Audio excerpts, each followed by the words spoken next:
The following program is made possible in part by grants from public television stations and the Corporation for Public Broadcasting.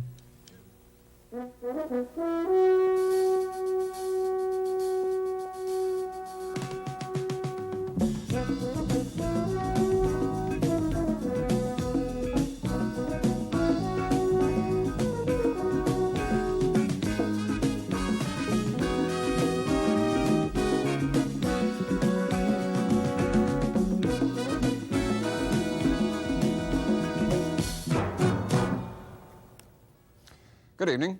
Jim Lehrer is off tonight. Dr. Renee Richards, the 42-year-old transsexual tennis player, moves into the second round of the Tennis Week tournament at South Orange, New Jersey tomorrow. But she's no nearer gaining admission to the U.S. Tennis Open at Forest Hills, which begins next week. Forest Hills officials have demanded that she take a chromosome test, like those required of women athletes in the Olympics, to prove their femininity. Dr. Richards has refused to take the test and argues that her rights are being trampled on. At the same time, she's not unhappy that the so-called sex change tennis case has focused more public attention on transsexuals than anything since the notoriety over Christine Jorgensen in the 1950s. Dr. Richards lived as a man until last year. He was a successful ophthalmologist in New York and a ranked amateur tennis reassignment operation a year ago. Dr. Richards has been living in California and playing tennis as a... That was fine until she decided to enter Forest Hills, the major tennis tournament in this country. Tonight, the problems of being a transsexual athlete, and more widely, the growing recognition of transsexualism and the problems of acceptance in American society. Dr. Richards, you want to play at Forest Hills. Why are you unwilling to accept a chromosome test? I'm unwilling to accept it because I don't think it's a good test for sexuality. Sexuality is many more things than what your sex chromosome pattern is. Socially and legally, your sex chromosome pattern has nothing to do with it. I am a woman. My gynecologist will attest to that. My documents all say that I am a woman, and I live as one. To be asked to take the test that Forest Hills wants me to take seems unfair. They are only going to pass those women who have a specific type of chromosome pattern, and that would eliminate, most likely, me, and it might eliminate some other women with abnormal chromosome patterns, too. Yeah, but you being a doctor yourself, if you haven't already had a chromosome test as a result of your recent experience, you might suppose that your chromosomes would turn out to have the pattern of a man's, might they not? They might, and I think the probabilities are that they would show the male XY pattern. Yeah. But I don't think that it is a fair test for sex regardless of what the chromosome pattern might show. Wouldn't you, in fact, and I guess this is what is at the heart of this controversy, wouldn't you, unless it's just pure prejudice, which we could come to in a minute, but wouldn't you, in fact, having been born with the body of a man and played tennis as a man and having the muscular structure of a man, have an unfair advantage when playing against women? I think that what you said just a moment ago is at the heart of it. The heart of my being excluded is that people are afraid that I do have an unfair advantage, having been a man. I don't think that this is so. There are many women athletes, tennis players, golfers, track stars, who have height, weight, and muscle mass that is much stronger, bigger, or in whatever dimension you would want to measure it, than I. Betty Stove from the Netherlands is 6'1" and 160 pounds, taller and heavier than I am. With the same proportion of muscle? With the same proportion of muscle. I think that you could do muscle mass testing, which can be done, putting somebody in a certain kind of a chamber which allows you to determine their fat muscle So you're saying there are other tests than the chromosome test which might reveal whether you would have an unfair advantage? Yes. I think that one of the most amusing things was that I read in the newspaper this afternoon, they asked Ilya Nastasi, who is one of the best men player in the world, what he thought of all this. And he said, I don't know what all the fuss is. She's a woman. She can't play both ways. She can't play in the men's. And besides, she's old enough to be their mother. What are they afraid of? Do you feel that you are being discriminated against, and if so, how? Well, I'm being discriminated against by being deprived of my right to pursue my avocation, not my profession, because that's medicine, but my avocation, which is tennis. And I feel that I have the right to play tennis the same way that I have a right to alimony if I marry and divorce, and the same way that I have the right to reduce life insurance premiums for life insurance as a woman. I have all the rights of women, and I have enjoyed them so far in my life, except for being excluded from playing in the U.S. Open, which is the pinnacle of every tennis player's aspiration. Yeah. If you were tennis officials, if you were the officials running the Forest Hills tournament, how would you get around this? I think that some screening test is appropriate. I'm not sure, and perhaps Dr. Harris or one of the other doctors could elaborate on that. I think some screening test would be appropriate, and then in a questionable case, have a gynecologist examine the person, any certified gynecologist. And then you'll have your answer, is this person a man or a woman? Right. Dr. Dorothy Harris has a PhD in physical education and sports psychology. She's a professor at Pennsylvania State University, where she directs the Research Center for the Study of Women in Sports. Dr. Harris, just to pick up on what Dr. Richards was saying, is the chromosome test a fair way of determining gender insofar as it's relevant to sports performance? I think it has been. But as we become more sophisticated medically, then I think we have to develop other ways and devise other ways of perhaps, and other tests to make a fair analysis, because the chromosome test only determines whether one is genetic male or genetic female. And that, in essence, only provides the blueprint for differentiation of the gonad, so that if one is a genetic male, will develop, a normal male will develop testicles, and the female will then develop ovaries. And then all the differentiation thereafter is left to the secretion of those gonads. And so I would say in the case of Dr. Richards, the influence on skeletal development, on muscle mass, which are very obvious changes with adolescence in males, and there are changes also in females, more fat percentage, and some of the things that we test in terms of efficiency in sport. Mm-hmm. And I think it has only implication for sport.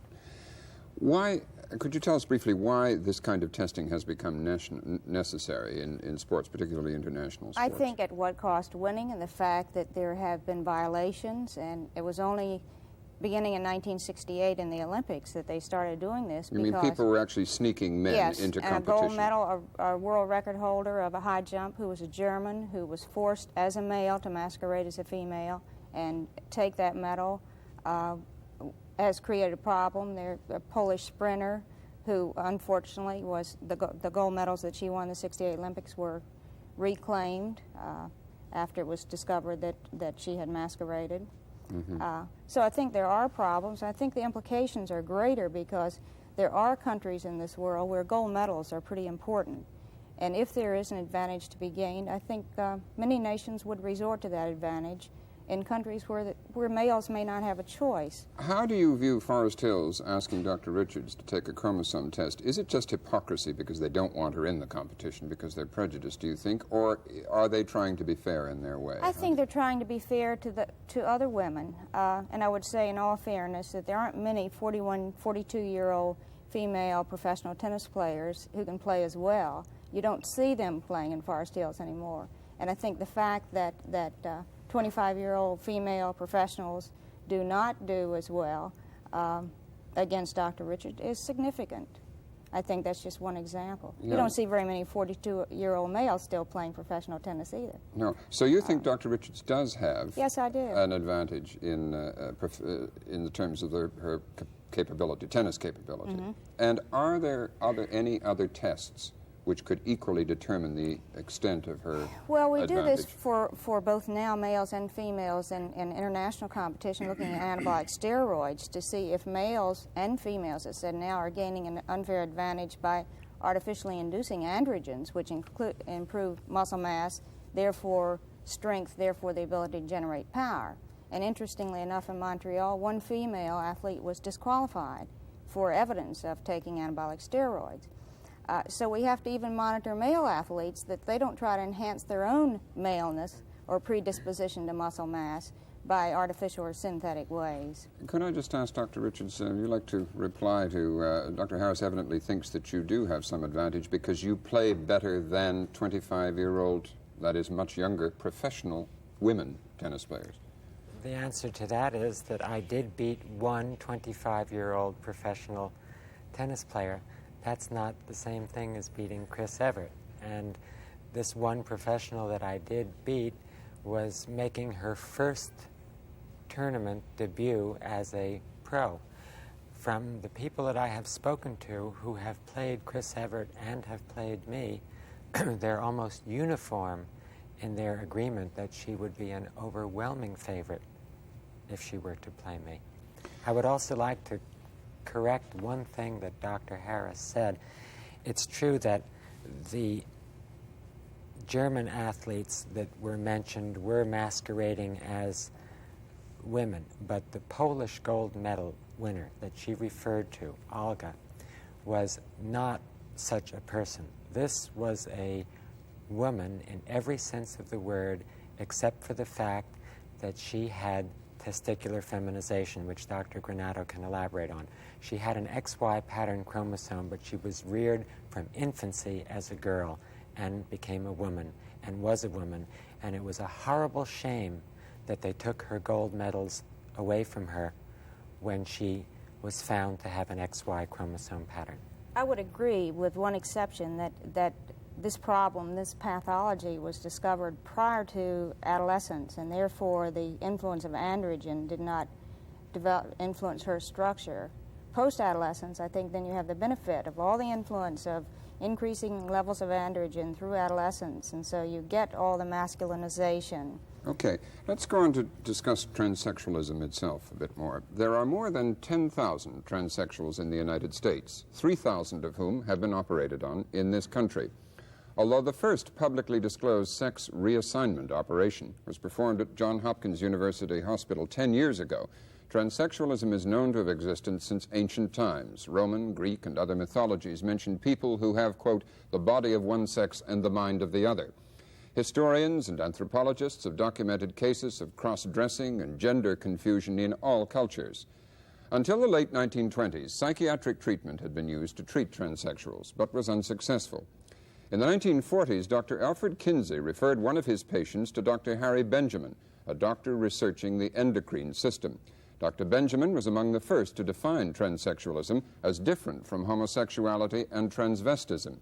He later became director of the Harry Benjamin Research Project, which treated hundreds of transsexuals. The problems of transsexuals and the possibility of sex reassignment was brought to public light by Christine Jorgensen in 1952. In the last 24 years, thousands of reassignment operations have been performed in the U.S. and abroad. One of these was done on the noted British journalist James Morris, who wrote a book about it entitled Conundrum, From James to Jan. In it, Jan Morris outlines her problems with transsexualism, saying, I was 3 or perhaps 4 years old when I realized that I had been born into the wrong body and should really be a girl. Dr. Charles Ihlenfeld is a physician who worked with Dr. Harry Benjamin for more than 6 years in the treatment of transsexuals. Dr. Ihlenfeld, what exactly is a transsexual? Exactly. It's a very hard question to answer. The simplest definition, the one that people generally assume is that a transsexual is a person whose body is of one sex and whose mind is of another. And I think that it's easy to think of it in these terms when you speak with people who do have gender confusion or gender problems, because they have a very, very real sense that their mind, their spirit, their psyche is at opposite poles from their body. We know certainly that the body of a transsexual male who wants to become a woman has no demonstrable physical, endocrine, or chromosomal abnormality, nothing that would differentiate this person from someone else who is a male with a male gender identity. Likewise, in genetic females who feel that they should be males, there is no demonstrable Is it more common difference. one way than the other? Are there more? It appears to be more common in the genetic males who want to become women. I see. And how does transsexualism differ from homosexuality or transvestism? Well, we think of transsexualism and transvestism. Transvestism is a condition in which, in the male, in the genetic male, there is a desire for episodic cross-dressing as a woman, and this is generally done for erotic purposes. This is a syndrome that is unknown in the genetic female, I might add. In homosexuality, we have someone who identifies as a male or as a female and simply prefers sexual partners of the same sex. Do you know anything about the causes of transsexualism? One can speculate. I would defy anyone at all to tell me exactly what is the cause of transsexualism. My own feeling is that it probably has at least a twofold origin. We know from work done on laboratory animals and also work done in intersex conditions in human beings that there most likely is some prenatal effect of androgen on the developing central nervous system. Whether or not this alone is enough to cause the gender dysphoria to the degree found in transsexualism, I can't say. I certainly don't think this is enough. The psychoanalysts have been able to trace the origins of cross-gender identity back to some of the earliest phases during which the infant individualizes himself or herself as an entity separate from the mother and then develops his own sense of identification. My own feeling is that we're probably dealing with a phenomenon that is based predominantly in rearing, but most likely has, in most cases, some sort of underlying neuroendocrine basis or foundation. I see. So people have some, they are born with some predisposition towards this, and then the rearing then could intensify that. I think that when we're born, we all have multiple potentials for development. Mm-hmm. And I think that the people who develop a gender dysphoria in adults probably have some disposition that other people don't have. How do you decide when people who are transsexuals present themselves to you for treatment? How do you decide which ones it is appropriate to treat with the operation and which ones not? Right.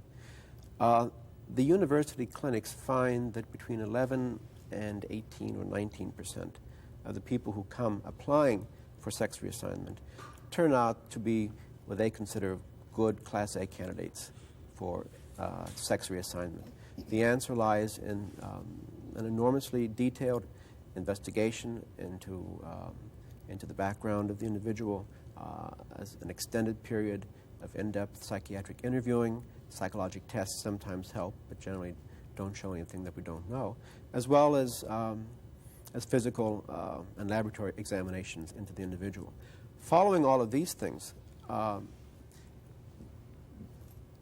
it is essential that the person who appears to have a gender dysphoria, which can be helped by sex reassignment, and certainly this is not the case for all, but those who appear to be good candidates, excuse me, should then undergo a period of at least 2 years of living in their desired gender role so that they can prove, first of all, to themselves, and then to their doctors, to their families, and to society at large, that come willy-nilly, they can make it in their new role, and that indeed they prefer life in that role to life in the old role.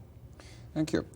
Dr. Roberto Granato is a urologist who's a professor at Columbia Presbyterian Medical School in New York. In the last 7 years, he's performed some 200 male-to-female sex change operations, including the one for Renee Richards. Dr. Granato, how complicated an operation is this? I apologize for this disgregation from your question, but I must, otherwise it would be unfair to Renee Richards and to many other transsexuals who probably listening to us now, if I don't make a statement about my feelings about the chromosome test. Oh, yeah. And about the previous conversation that we had.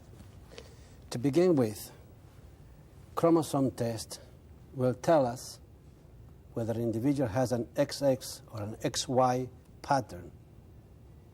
Besides, in many, many other cases, will tell us whether an individual has an XXXXXY, 4 X's and a Y, or 3 X's and a Y, or 3 X's, and in some patterns will be so mixed up that some of the cells of the individual will be XX and the other XY. We call this mosaic.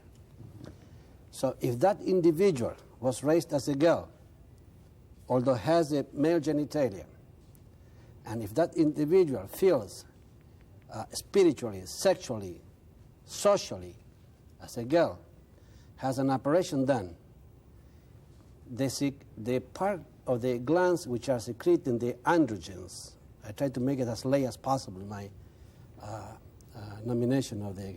You're almost succeeding. Sorry. Yep. The part of the endocrine system which secretes the male hormone is removed by the castration naturally. Yep.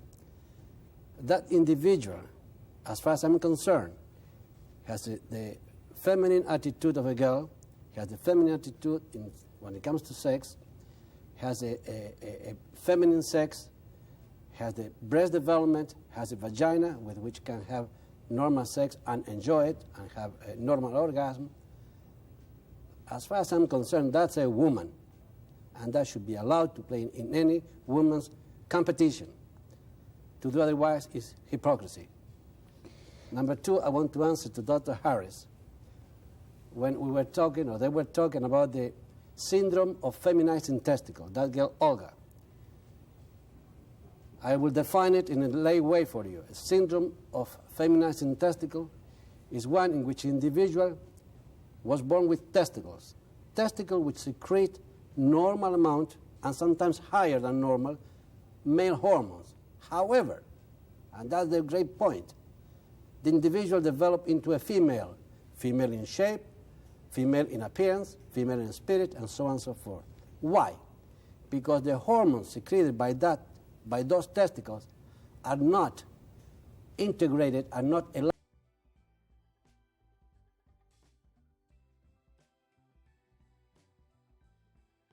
elaborated by the cells of the body. It's as if I were talking to you in Chinese and you don't understand me. I can talk like a machine, but you don't understand me. The same thing happened with the syndrome of a feminizing testicle. So although in those patients the titer of testosterone, which is the male hormone, in the bloodstream will be high, they are female. Okay, that was a very special case that you were discussing with the Polish athlete. And the Olga. XXY, Yeah. the Ihlenfelders, Yeah. and so on and so forth, they have 2 or 3 X. So are they called female or male? On top of it has a Y chromosome. I'm afraid you've made those points now, and now we don't have time to ask you in detail about the operation. I just wanted to come back. We have a minute left. I wanted to come back to Dr. Richardson. Is tennis the only area in which you have had problems in readjusting, and is it confined to your sports performance, or what about the other parts of your life? I think that I have been very fortunate that I have had no difficulty socially or professionally in adjusting following my surgery. I have been welcomed into the medical community. I've been welcomed into the wonderful community of Newport Beach, California, which is my new home. I don't even think of it as a new home anymore. And I've even been welcomed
tennis-wise in Southern California. The only place that I have been unwelcomed is Forest Hills, which happens to be my birthplace and where my father still has his home. However, for some other people, this adjustment hasn't been as easy as it has been for me. It's been easy for me because I have a profession that I can still practice. I have friends that still love me, and I have a family that didn't throw me out and still loves me no matter what shape or form I'm in. Okay, thank you very much indeed. I'm sorry we didn't have more time to discuss all this, but thank you all for coming. I'm Robert MacNeil. I'll be back tomorrow evening. Good night.